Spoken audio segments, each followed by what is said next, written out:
فأنا ناصح لإخواني بالصدع بالحق تبيض وجوههم. السكوت في مسألة الحزبية يضرها، فاصدع بما تؤمر وأعرض عن المشركين. سلامي على دماج ورجالها والشيخ يحيى ودار العلم يا سعد بانيها.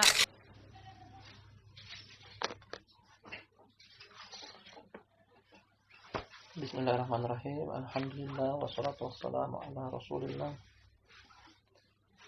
wa ala alihi wa sahbihi wa man ittaba'a huda. Summa amma ba'du. Ikhwan fid din, kita akan kembali mengkaji kajian kitab Al-Mabadi'ul Mufidah fi Tauhid wal Fiqh wal Aqidah. Sebuah tulisan milik Syekh Yahya ibn Ali Al-Hajuri hafizahullah taala. Dan kita berada pada Mabadi al-Fiqh, beberapa poin di dalamnya. Setelah beberapa pembahasan awal dalam Mabadi al-Fiqh telah kita ambil sampai pada pembahasan tentang wudu. Dan hari ini masih berkaitan dengan pembahasan wudu, kita akan ambil juga. Namun sebelum kita lanjutkan, kita punya janji untuk menyebutkan tentang hal-hal yang berkaitan dengan sunnah wudu. Sebelum kita lanjutkan pada poin yang berikutnya, kali ini kita akan terangkan tentang sunnah di dalam berwudu.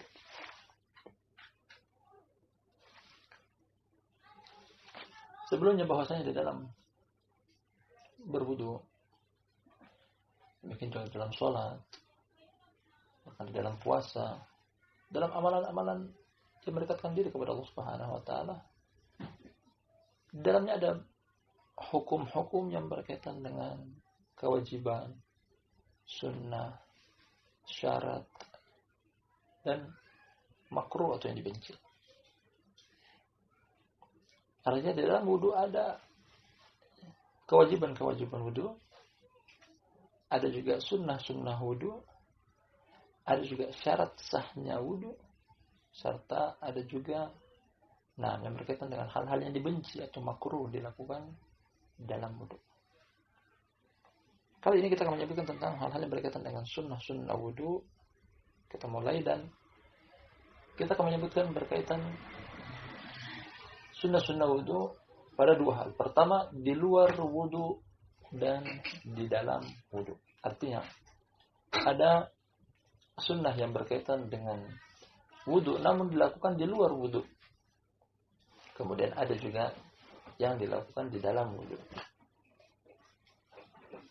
Nah, kita mulai dengan di dalam wudu, karena di luar wudu ada berkaitan dengan awal, ada juga bagian akhir. Karena kita akan menyebutkan yang berkaitan dengan di dalam wudu.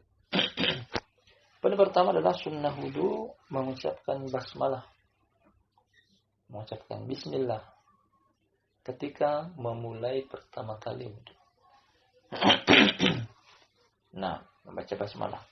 Dan sebelum menciduk air, sebelum mengambil air dari bejana atau dengan perantara air yang mengalir lewat keran, yang pertama adalah membaca basmalah, bismillah, kemudian mulai berwudu. Kita katakan basmalah hukumnya adalah sunnah, tidak sampai tingkatan wajib, karena dalil yang menerangkan tentang wajibnya adalah lemah, dhaif. Datang dari hadis Ibnu Abbas riwayat Imam Ahmad, kata Nabi sallallahu alaihi wasallam, la sholata liman la wudu'a lahu wa la wudu'a liman lam yadhkur ismallahi alaihi. Ada bunyi hadisnya, kata Rasulullah sallallahu alaihi wasallam, tidak ada salat bagi orang yang tidak berwudu dan tidak ada wudu bagi orang yang tidak mengucapkan bismillah. Seandainya hadis ini kuat, sahih, niscaya hukum berwudu, hukum mengucapkan basmalah dalam berwudu adalah wajib, namun hadisnya lemah. Hadisnya dhaif. Yang tersisa adalah hukum membaca basmalah sebelum memulai berwudu adalah sunnah. Artinya, seandainya seseorang berwudu tanpa mengucapkan bismillah, wudunya sahih, meskipun dengan sengaja, karena hukumnya adalah sunnah. Hukumnya adalah sunnah. Demikian juga hal ini diperhatikan ketika seseorang sedang berada di kamar mandi. Dia sudah berada di kamar mandi, mungkin selesai mandi, lalu dia ingin melanjutkan dengan berwudu dalam keadaan dia berada di dalam kamar mandi yang pada pembahasan-pembahasan sebelumnya tentang etika di kamar mandi, tidak boleh untuk membawa zikrullah di dalam kamar mandi, baik itu berbentuk lisan ataupun tulisan. Termasuk ini. Artinya ketika berwudu di kamar mandi tidak perlu untuk mengucapkan basmalah, karena terlarang dari sisi ketika berada dalam kamar mandi tidak boleh membawa hal-hal yang berkaitan dengan zikrullah. Ini sunnah yang pertama. Kemudian sunnah yang berikutnya adalah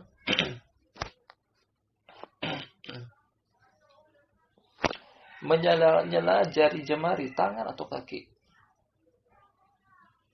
Menyela-nyela jari jemari tangan atau kaki.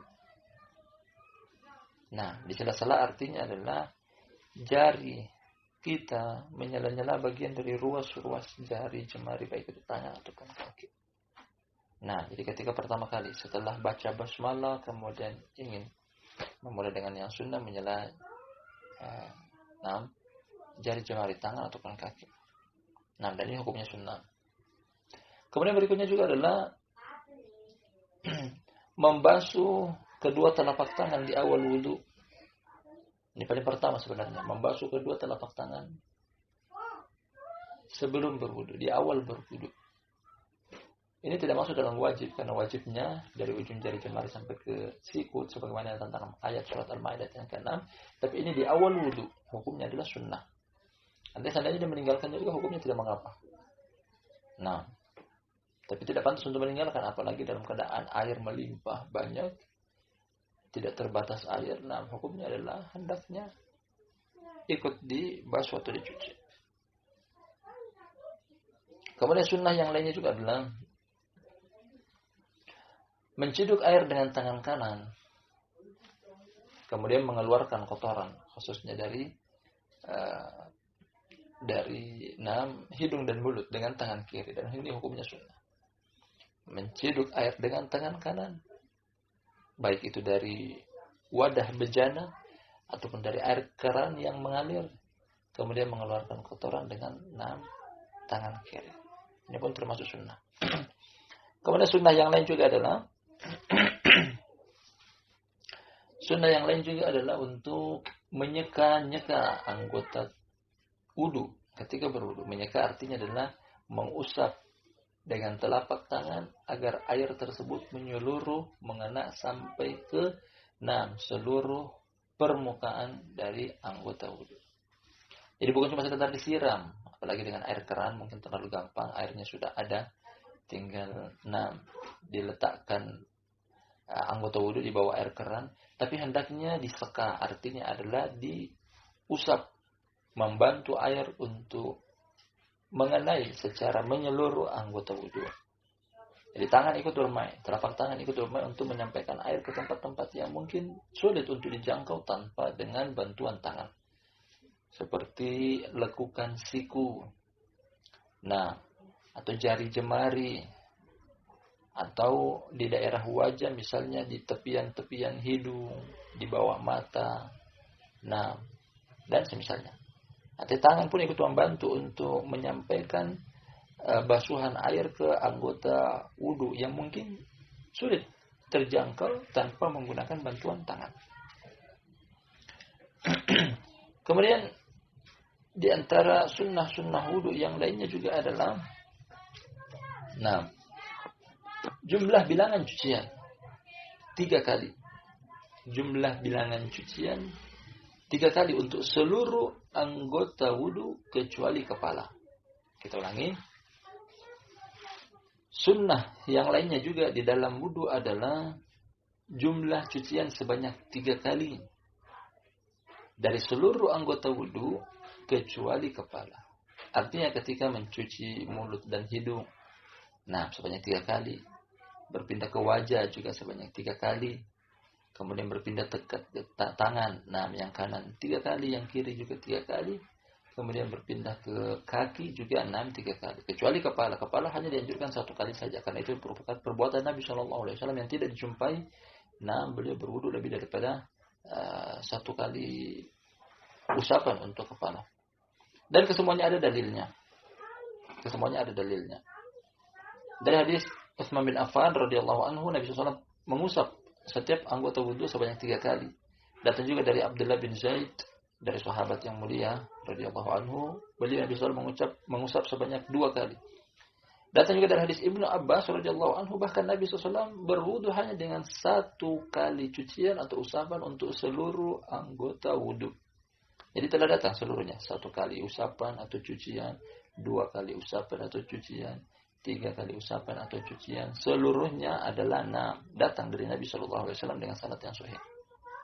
Dengan perincian bahwa cucian 1 kali adalah wajib, artinya tidak boleh kurang dari 1 kali. Cucian kedua kali adalah sunnah, cucian ketiga kali adalah afdol. Demikian perinciannya. Kita ulangi. Karena datang seluruhnya dalil yang menerangkan tentang jumlah cucian. 1 cucian datang dari hadis Ibnu Abbas, 2 kali cucian datang dari hadis Abdullah bin Zaid, 3 kali cucian datang dari hadisnya Utsman bin Affan radhiyallahu anhu. Dengan perincian 1 kali cucian itu merupakan hukum yang wajib, artinya tidak boleh kurang dari 1 kali cucian. Kemudian cucian kedua hukumnya adalah sunnah, karena tambahan dari wajib adalah sunnah. Kemudian cucian ketiga adalah afdol. Cucian ketiga adalah afdol, lebih sempurna lagi. Adapun tambahan keempat, apalagi dengan sengaja tanpa dibutuhkan, ini ternyata ini tergolong kedzaliman, karena kata Nabi Shallallahu Alaihi Wasallam setelah menerangkan tentang tata cara berwudu, kemudian kata beliau, "Faman ta'adda ala dzalika faqad asa'a wa dzalama." Barang siapa yang menambah dari wuduku ini, tambah dari sisi jumlah cuciannya, tambah dari sisi melewati batasan yang sebenarnya, faqad asa'a wa dzalama, sungguh dia telah membuat kejelekan dan mendolimi diri sendiri. Nah, di batasan paling akhir cucian adalah 3 kali dan hukumnya adalah 6 afdol.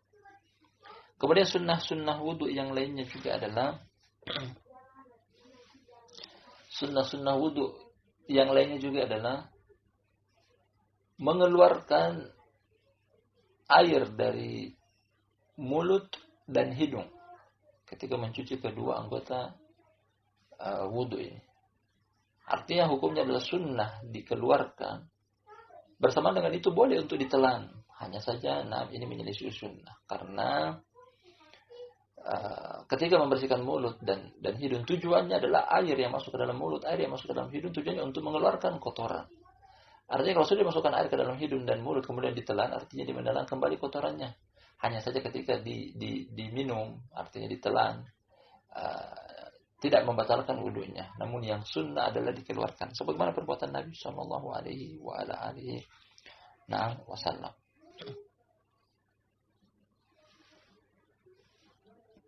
Kemudian sunnah yang berikutnya juga adalah, selain dari apa yang telah disebutkan tadi di depan, untuk membaca wirid yang datang dari Nabi Sallallahu Alaihi Wasallam, dzikir yang datang dari Nabi Sallallahu Alaihi Wasallam, doa yang datang dari Nabi Sallallahu Alaihi Wasallam setelah berwudu. Ini hukumnya sunnah. Doanya yang berbunyi, kata Nabi Sallallahu Alaihi Wasallam, "Asyhadu an la ilaha illallah wahdahu la syarikalah wa asyhadu anna Muhammadan abduhu wa rasuluh." Titik sampai di situ. Ini doa yang sunnah. Kata Nabi SAW, "Asyhadu an la ilaha illallah wahdahu la syarikalah wa asyhadu anna Muhammadan abduhu wa rasuluh." Adapun tambahan lafaz wudu setelahnya dengan tambahan Allahumma ja'alni minat tawwabin wa ja'alni minal mutatahhirin wa ja'alni min ibadikas salihin. Tambahan ini adalah tambahan yang dhaif, tambahan yang lemah. Datang dalam riwayat Imam Tirmidzi, dan tambahan lafaz tersebut adalah dhaif, lemah. Dilemahkan oleh Syekh Muqbil dan Syekh Yahya. Dilemahkan oleh Syekh Muqbil rahimahullah ta'ala dan Syekh Yahya hafizahullah ta'ala. Jadi doa yang panjang tadi hanya sahih sampai pada batasan asyhadu an la ilaha illallah wahdahu la syarikalah wa asyhadu anna Muhammadan abduhu wa rasuluh. Inilah sunnah wudu berkaitan dalam kegiatan wudu. Kita akan menyebutkan sunnah wudu yang lainnya berkaitan dengan di luar wudu, di luar kegiatan wudu. Karena tadi berkaitan dengan di dalam gerakan wudu. Kali ini sunnah-sunnah disunnahkan di luar gerakan wudu. Paling pertama adalah, kita mulai dengan pertama, sebelum berwudu. Menggunakan siwak. Ini yang pertama. Datang dalam hadis Abu Hurairah dalam sahih, kata Nabi sallallahu alaihi wasallam, "Laula nasyqa ala ummati la amartuhum bisiwak inda kulli wudu." Seandainya tidak memberatkan umatku, aku akan perintahkan mereka untuk bersiwak setiap kali berwudu. Datang sebagai riwayat juga inda kulli shalah. Dan hadisnya juga sahih, inda kulli wudu. Bersiwak, menggunakan siwak sebelum berwudu. Kemudian sunnah-sunnah wudu yang lainnya di luar salat, maksud kami di luar wudu, kali ini setelah berwudu. Di antara sunnahnya adalah untuk salat 2 rakaat setelah berwudu. Salat sunnah 2 rakaat setelah berwudu. Ini namanya salat wudu. Salat sunnah wudu. Datang hadis kisah tentang Bilal bin Rabah radhiyallahu anhu. Nabi SAW pernah mengatakan kepada Bilal bin Rabah, "Ya Bilal, ma arja amalin indak, inni sami'tu khasyatan 'alaika fil jannah." Kata Nabi SAW bertanya kepada Bilal bin Rabah, "Wahai Bilal, amalan apa yang paling engkau harap dalam agama Islam untuk masukkan engkau ke dalam surga? Aku mendengar bunyi sendal engkau di dalam surga." Artinya ada amalan yang dilakukan oleh Bilal bin Rabah yang sampai mengantarkan dia ke dalam surga. Nabi SAW bertanya, amalan apa itu? Kata Bilal bin Rabah memberikan jawaban bahwa ma tatahhartu taharatan lailin aw nahar illa shallaitu ba'daha raka'atain. Tidaklah aku bersuci, yakni berwudu, baik itu di siang ataupun malam hari, kecuali aku salat setelah berwudu tersebut 2 rakaat. Dan hal ini merupakan amalan yang mengantarkan Bilal bin Rabah ke dalam surga, yang diperdengarkan kepada Nabi SAW dan beliau menyetujuinya. Dan beliau tidak mengingkarinya. Dari sinilah bahwa ada salat sunnah 2 rakaat setelah berwudu dan hukumnya adalah sunnah. Dan hukumnya adalah sunnah. Dan inilah yang berkaitan dengan sunnah-sunnah wudu yang tadi kita janjikan untuk menyebutkannya, baik itu di dalam wudu ataupun di luar wudu. Ini sebagai tambahan faedah dari pembahasan tentang wudu. Nanti di akhir pembahasan juga, sebelum kita selesaikan tentang pembahasan wudu, kita akan menyebutkan juga yang berkaitan dengan makruh dalam wudu. Kita lanjutkan poin yang berikutnya. Kita kembali ke buku. Berkata Syekh Yahya ibn Ali al-Hajuri hafizahullah ta'ala, penulis buku Al-Mabadi'ul Mufidah fi Tauhid wal Fiqh wal Aqidah, Al-Wahid wa As-Sittun, poin yang ke-61. Poin yang ke-61. Kata beliau, "Man labisal khuffaini awil jawrabaini ala wudu'in yushra' lahu ayyamsaha 'alaihima." Kata Syekh Yahya ibn Ali al-Hajuri, barang siapa yang mengenakan kedua khuf, kita baca dulu nanti kita terangkan di akhir. Barang siapa yang mengenakan kedua khuf atau kedua kaos kaki setelah berwudu, disyariatkan bagi dia untuk mengusap di atas keduanya ketika berwudu. Ini butuh perincian, dengar, fokus dan konsentrasi pembahasan ini. Butuh sedikit perhatian lebih. Pertama-tama bahwasanya dimaksud dengan khuf yang disebutkan dalam poin ini. Khuf adalah pakaian, jenis pakaian yang dikenakan di kaki. Jenis pakaian yang dikenakan di kaki berbahan kulit. Entah kulit kambing, kulit sapi atau kulit onta. Mungkin kulit yang bisa digunakan untuk bahan pakaian. Dikit ulangi bahwasanya khuf adalah pakaian yang dikenakan di kaki berbahan dasar kulit yang biasa digunakan oleh bangsa Arab atau selain mereka untuk menepis suhu dingin. Karena ketika menggunakan kulit lebih menghangatkan kaki. Dia kurang lebih bentuknya hampir sama dengan kaos kaki yang digunakan ketika dingin untuk menepis suhu dingin yang mengenai kaki. Dan batasan khuf yang dimaksud dengan khuf adalah apabila menutupi kedua kaki. Artinya kalau tersingkap kedua mata kakinya, tidak dikatakan khuf, tapi tergolong sendal. Dan hukumnya berbeda dengan khuf. Kita ulangi sekali lagi. Khuf adalah pakaian yang dikenakan di kaki, berbahan dasar kulit. Biasa digunakan oleh bangsa Arab untuk menahan suhu dingin, menepis suhu dingin bagi kaki. Dan yang namanya khuf adalah menutupi kedua mata kaki. Kalau tersingkap kedua mata kaki, bukan khuf namanya, tapi tergolong sendal. Beda juga hukumnya. Dan menduduki kedudukan khuf adalah kaos kaki yang memiliki sifat yang sama. Menutupi kedua mata kaki, hukumnya sama. Dan ini datang nanti dalilnya bahwasanya ini digunakan oleh Nabi SAW. Digunakan juga oleh para sahabat. Kemudian bagaimana cara menyikapi ketika terjadi musim dingin dalam keadaan sedang menggunakan khuf dan ingin berwudu. Ini dia pembahasannya. Pembahasan yang sedang kita kaji sekarang adalah, terjadi musim dingin. Dalam keadaan kita sedang mengenakan kaos kaki dan hendak berwudu. Pertanyaannya, apakah dilepas kaos kaki? Apakah dilepas khuf? Kemudian berwudu dengan kaki telanjang? Ataukah boleh untuk berwudu sambil mengenakan khuf atau kaos kaki? Ini yang dimaukan dari judul bab ini. Bisa dipahami. Kita ulangi sekali lagi. Pembahasan ini yang ingin beliau sang penulis Syekh Yahya terangkan kepada kita adalah hafizahullah bahwa bagaimana ketika terjadi musim dingin dalam keadaan seseorang sedang mengenakan kaos kaki atau khuf, kemudian dia ingin berwudu. Apakah dilepas kaos kakinya, apakah dilepas khufnya, kemudian dia berwudu dengan kaki telanjang, atau boleh berwudu dalam keadaan kaos kaki dan khuf masih terpasang di kedua kaki dia. Kata beliau di sini, yushra' lahu ayyamsah 'alaihima, disyariatkan untuk cuma sekadar mengusap di atas keduanya. Jadi ketika berwudu mulai dari anggota tangan, kedua telapak tangan, kemudian mulut, hidung, wajah, berpindah lagi ke tangan dari ujung jari jemari sampai ke sikut, kemudian kepala. Tiba waktunya untuk mencuci atau membasuh kaki, ada khuf. Disunnahkan untuk diusap. Tanpa perlu menanggalkan kaos kaki atau tanpa perlu melepas khuf. Cukup diusap. Tata cara mengusapnya nanti kita akan terangkan. Kita akan sebutkan. Ini dia. Boleh untuk diusap tanpa perlu melepas kedua kaos kakinya atau kedua khufnya.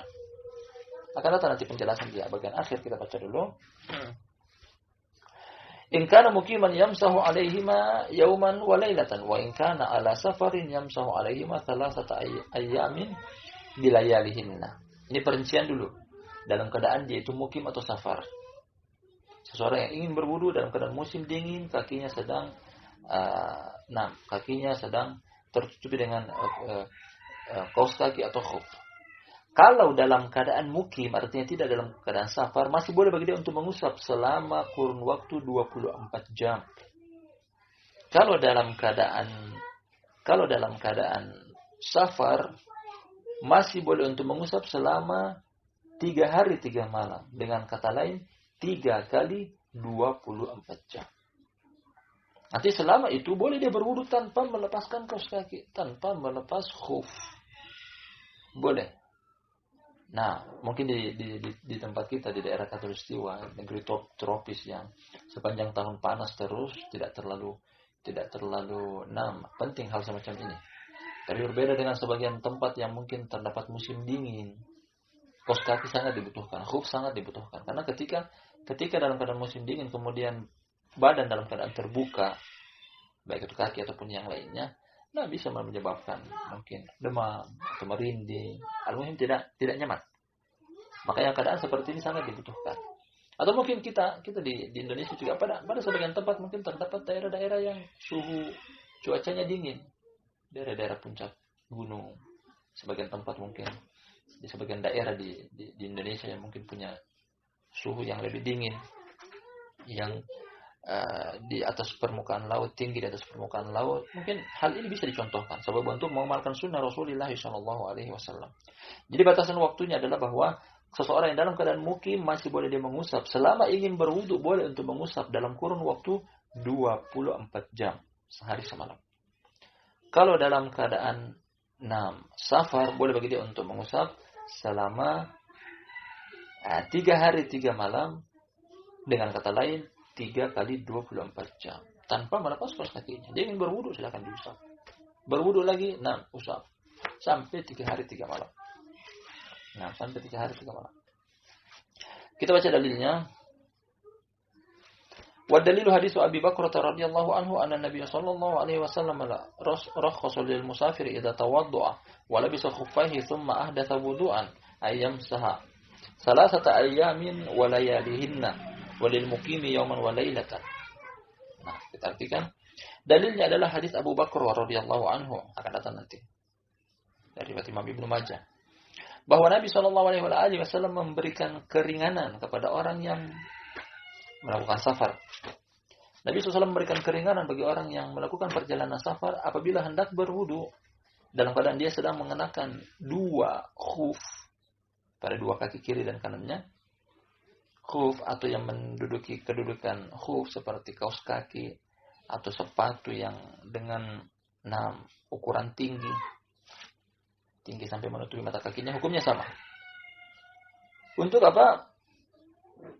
Summa ahdasa wudu'an, kemudian dia berhadas. Artinya wudunya batal. Kemudian dia ingin berwudu, boleh untuk ayam salasat ayamin wa layalihinna, boleh untuk mengusap di atas kedua khuf atau di atas kedua kaos kaki. Sekedar mengusap selama 3 hari 3 malam. Dengan kata lain 3 kali 24 jam. Walil muqimi yawman wa lailatan, dan bagi orang yang sedang mukim tidak dalam keadaan safar boleh untuk mengusap selama sehari semalam. Dengan kata lain 1 kali 24 jam. 1 kali 24 jam. Nah, sebelum kita lanjutkan pada alinea terakhir, kita akan terangkan pertama tentang manakah batasan pertama kali menghitung 24 jam boleh mengusap bagi orang yang mukim dan 3 kali 24 jam untuk orang yang safar. Kita bikinkan alur cerita biar lebih paham. Nah, kita buatkan alur cerita biar lebih paham. Pertama kita harus ketahui dulu bahwasanya syarat untuk mengusap di atas kedua khuf adalah dalam keadaan dia sudah berwudu sebelumnya. Artinya ketika dia sudah berwudu, kemudian di atas toharo wudunya tersebut dia tutup kedua kakinya dengan kaos kaki dan kedua khuf. Kemudian dia hadas setelah memasukkan kedua kakinya ke dalam kedua khuf. Kemudian dia berhadas. Nah, setelah itu boleh dia untuk dia berwudu dan mengusap tanpa perlu melepas kedua kaos kakinya atau kedua khufnya. Kita bikin alur cerita.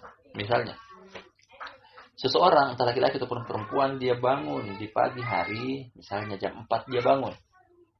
Dia bangun jam 4. Setelah dia bangun dia berwudu. Jam 4. Jam 4 dia berwudu.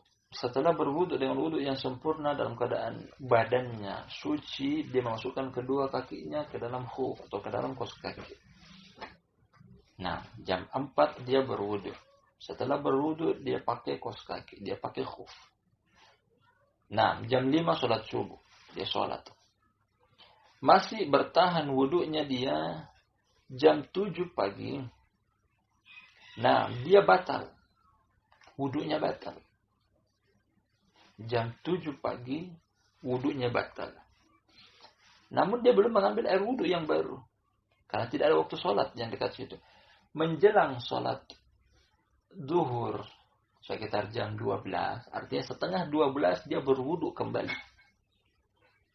Sekitar jam 12 dia berwudu kembali. Setengah 12. Disitulah dia mengusap.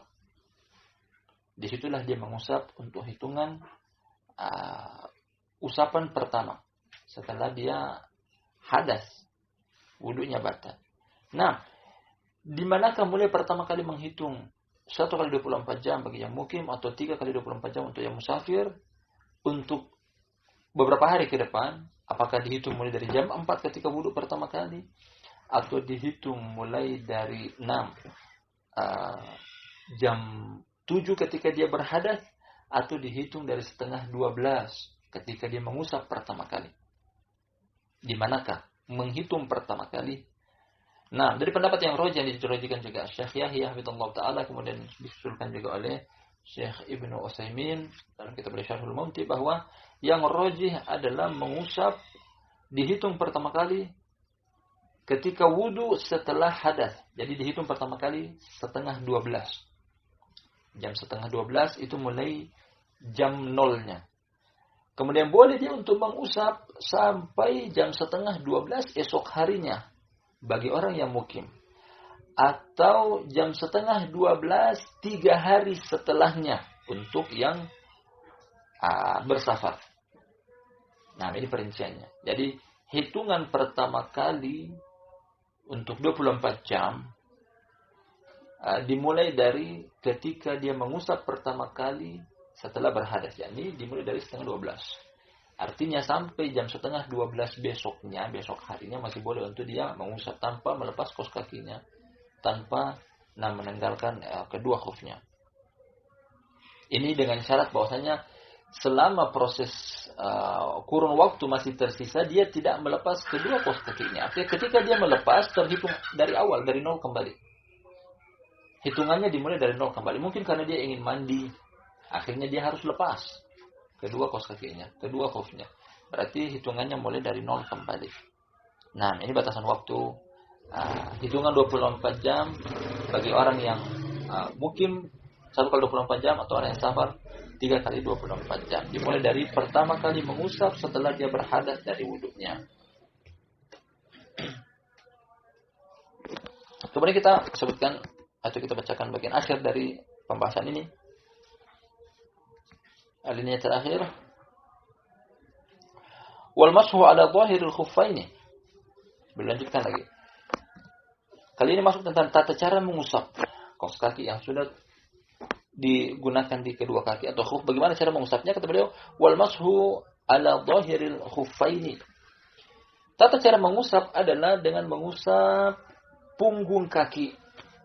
Bukan bagian telapak kaki, bukan bagian jari jemari depan, bukan bagian tumit atau mata kaki, tapi bagian punggung kaki. Punggung kaki artinya adalah ditarik garis dari ujung jari jemari kaki naik sampai ke arah betis bagian depan. Punggungnya. Karena kalau kita lihat di anggota kaki ada punggung, ada telapak kaki bagian bawah, ada bagian depan ujung, ada ujung jari jemari, di bagian belakang ada tumit. Yang dianjurkan untuk mengusap adalah punggung kaki, bagian atas kaki yang menghadap ke arah langit, punggung kaki.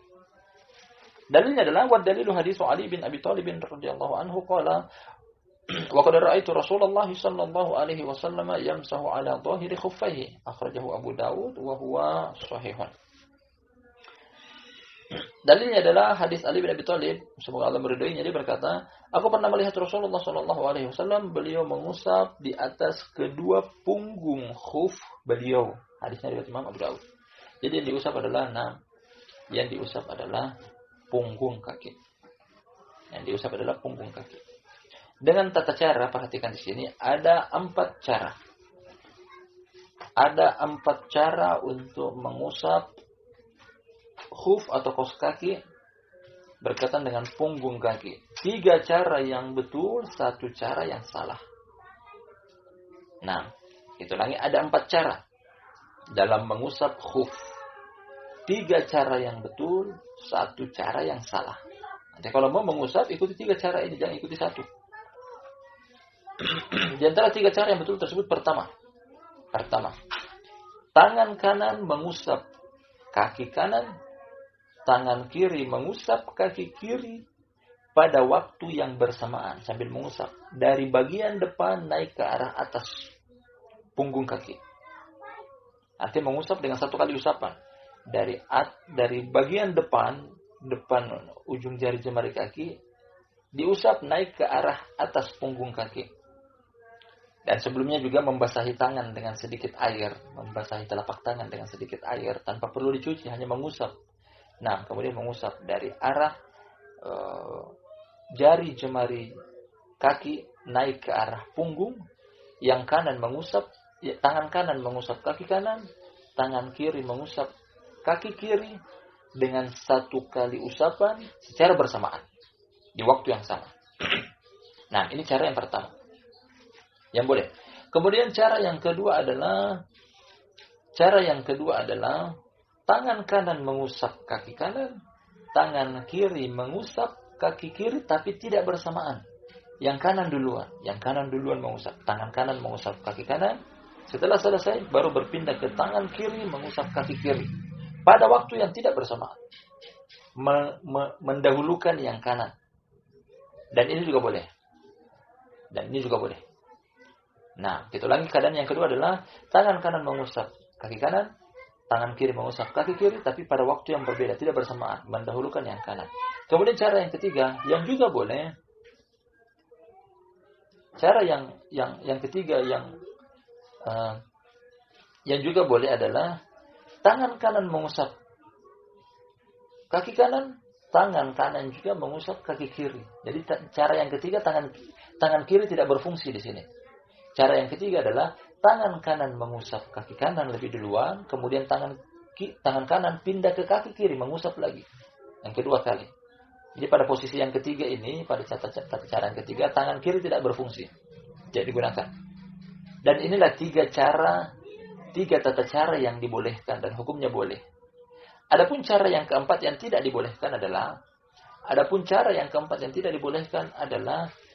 mengusap kedua kaki dengan menggunakan tangan kiri. Tangan kanan tidak berfungsi, lawan daripada yang ketiga.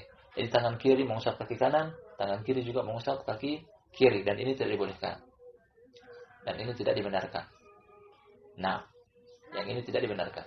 Hendaknya mendahulukan yang kanan dengan menggunakan tangan kanan. Adapun penggunaan tangan kiri kepada kedua kaki sekaligus, tidak dibenarkan, tidak diperbolehkan. Inilah berkaitan dengan mengusap di atas kedua khuf atau kaos kaki, dan hukumnya adalah sunnah. Bahkan para ulama membawakan pembahasan ini dalam bab-bab akidah. Dalam pembahasan akidah, karena kaum ahlul bid'ah seperti Syiah dan yang semisal dengan mereka mengingkari ini termasuk sunnah Nabi Shallallahu Alaihi Wasallam. Tidak, ini adalah perkara sunnah yang datang dari hadis-hadis sahih menerangkan Nabi Shallallahu Alaihi Wasallam ketika berwudu dalam keadaan sedang mengenakan kedua khuf atau kedua kaos kaki yang menduduki kedudukan khuf, boleh bagi beliau untuk mengusap di atasnya, dan ini hukumnya adalah sunnah. Wallahu taala alam bisawab. Ini yang sempat kita kaji pada pembahasan kita di siang hari yang berbarokah ini. Mungkin kalau ingin meminta penjelasan lebih, karena penjelasan mungkin kurang paham, butuh untuk diulangi, mungkin bisa lewat kertas, kemudian kira-kira permasalahan apa yang ingin dipertanyakan, mungkin kita akan jawab pada sesi pertemuan berikutnya. Lebih dan kurangnya mohon dimaafkan, mudah-mudahan bermanfaat. Kita akhiri dengan doa kafaratul majelis. Subhanakallahumma wa bihamdik, asyhadu an la ilaha illa anta, astaghfiruka wa atubu ilaik.